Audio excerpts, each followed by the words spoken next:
President Joe Biden makes a short trip over to the Department of Homeland Security to say thanks for 20 years of protecting the country. Earlier, he also introduced his nominee for Labor Secretary, calling her a real leader. But not everyone is thrilled by the president's choice. White House Correspondent Owen Jensen reports. Owen.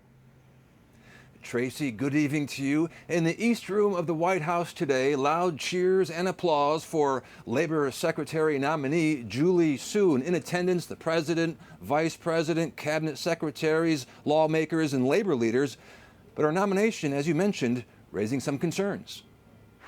In a packed East Room, President Joe Biden praises his Labor Secretary nominee Julie Su. She's increased the minimum wage, cracked down on wage theft, protected trafficked workers, established and enforced workplace safety standards, and so much more. The civil rights attorney and former head of California's Labor Department then introduced herself. 60 years ago, my mom came to the United States on a cargo ship because she couldn't afford a passenger ticket.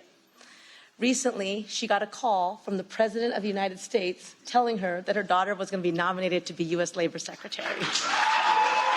But not everyone's clapping. Last month, 7 lawmakers from California warned President Biden in a letter. From 2017 to 2019, Deputy Secretary Su served as California Labor Secretary.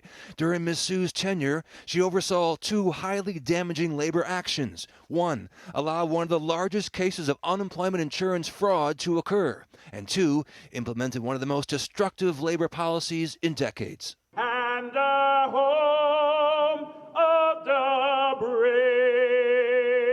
Later, President Biden paid a visit to the Department of Homeland Security, created in the wake of the 9/11 terrorist attacks.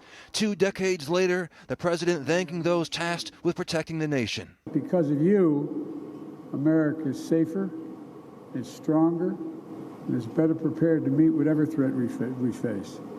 And the threats are mounting. Now, separately tonight in the press briefing room today, I was able to ask the press secretary about the recent tragic killing of a beloved bishop who served Los Angeles for decades. Just recently in California, a very tragic story. Catholic Bishop David O'Connell, Auxiliary Bishop of Los Angeles. He served the area for 45 years, ministering to migrants, the poor, victims of gang violence, known as the Peacemaker. And he was gunned down in his home, murdered, just a few weeks ago.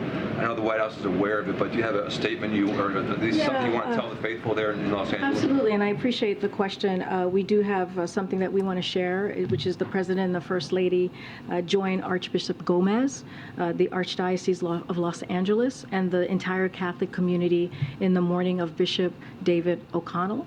We also express our sympathy and prayers for the family and friends of the bishop, who will certainly remember his legacy of service to those on the margins of society. Also in the press briefing room today, I asked about that retracted FBI document comparing conservative Catholics to violent extremists, but the White House says they are unaware of that document. At the White House, Owen Jensen, EWTN News Nightly.